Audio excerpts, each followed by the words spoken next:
شام میں صدر بشار الاسد کی فورسز کی پسپائی، باغیوں کے قافلے دمشق سے صرف 10 کلومیٹر دور موجود ہیں۔ عرب میڈیا کا دعویٰ، شامی فوجی اپنی چوکیاں چھوڑ کر بھاگ رہے ہیں۔ 2000 کے قریب فوجی عراق جا چکے۔ ایک ہفتے کے دوران باغی حلب اور حما سمیت 6 اہم شہروں پر قبضہ جما چکے۔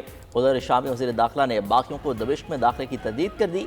کہا دمشق کی سرحد پر مضبوط فوجی محاصرہ ہے، کوئی بھی اس دفاعی لائن میں داخل نہیں ہو سکتا۔ امریکی میڈیا کا صدر بشار الاسد کا محل میں موجود نہ ہونے کا دعویٰ، صدارتی محل نے صدر کے ملک چھوڑنے کی اطلاعات یکسر مسترد کر دیں۔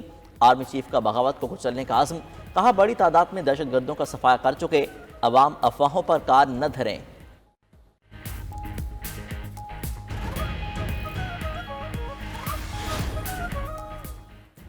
ایران، روس اور ترکیہ کے وزرائے خارجہ کی ملاقات، شام کی صورتحال پر غور۔ فریقین نے اتفاق کیا کہ شام کی سرزمین پر دہشت گردوں کا قبضہ کسی صورت جائز نہیں۔ شامی حکومت اور جائز اپوزیشن گروپس میں مذاکرات ہونے چاہیے۔ ذرائع کے مطابق ایران سمیت دیگر ممالک کا سفارتی عملہ دمشق سے نکل چکا۔ ادھر قطر، سعودی عرب، اردن سمیت 8 ممالک نے مشترکہ اعلامیہ جاری کر دیا۔ مصر، عراق، ایران، ترکیہ اور روس کے وزرائے خارجہ نے شام کی صورتحال کو خطرناک قرار دے دیا۔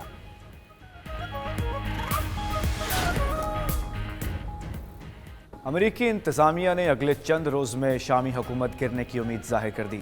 حکام کے مطابق شام میں باغیوں کی کارروائیوں پر نظر رکھے ہوئے ہیں۔ بائیڈن انتظامیہ شامی باغیوں کو پہلے ہی دہشت گرد قرار دے چکی۔ دوسری جانب ورلڈ فوڈ پروگرام نے لڑائی سے 15 لاکھ افراد کے بے گھر ہونے کا خدشہ ظاہر کر دیا۔ شام میں پہلے ہی 1 کروڑ 29 لاکھ افراد غذائی عدم تحفظ کا شکار ہیں۔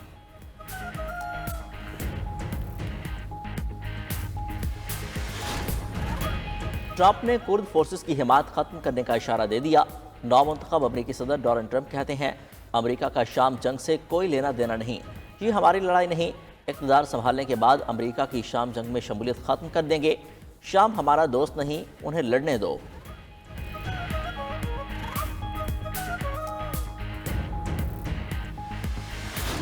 کے خلاف اعلان جنگ نہیں کیا، آپ نے ہمارے خلاف اعلان جنگ کیا ہے، لیکن ریاست سے تصادم نہیں چاہتے۔ ہم کہتے ہیں ہمارے رجسٹریشن کراؤ اور آپ کہتے ہیں نہیں، ہم آپ کی رجسٹریشن نہیں کریں گے۔ ہم کہتے ہیں ہمارے بینک اکاؤنٹس کھولو، آپ ہمارے بینک اکاؤنٹ بند کرتے ہیں۔ اب تک جو دینی مدارس آپ کے ہاتھ میں آئے ہیں، آپ نے وہاں کی دینی علم کا خاتمہ کر دیا ہے۔ دینی مدارس کو حکومت کے اثر و نفوذ سے آزاد رکھنا چاہتے ہیں، یہ ایک بنیادی اصول ہے۔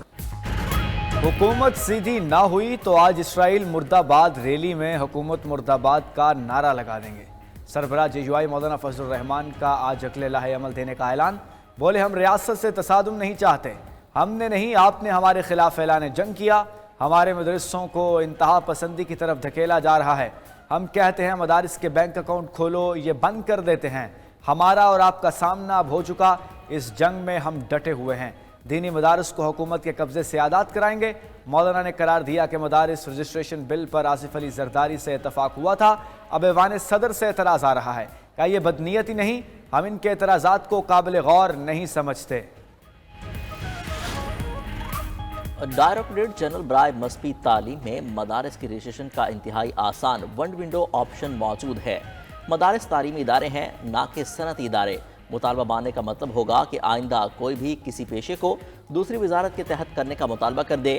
وفاقی وزیر مذہبی امور چودھری صالح حسین کا رد عمل، بولے ملک کا نظام مروجہ اصولوں کے ماتحت ہوتا ہے، ذاتی خواہشات کے تحت نہیں۔ حکومت نے مولانا فضل الرحمان کے مطالبات مان کر پارلیمان سے بل منظور کروایا۔ چند قانونی پیچیدگیوں کی وجہ سے بل کو قانونی شکل دینے میں کچھ وقت درکار ہے۔ اس کا ہرگز مقصد نہیں کہ رجسٹریشن کا پورا عمل ہی رول بیک کر دیا جائے۔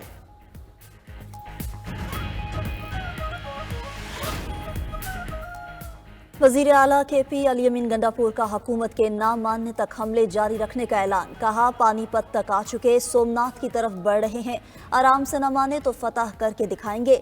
5 حملے کر لیے، 17 بھی کرنے پڑے تو کریں گے۔ ملک کی خاطر مذاکرات کر رہے ہیں، سول نافرمانی کی تحریک کا فیصلہ ابھی نہیں ہوا۔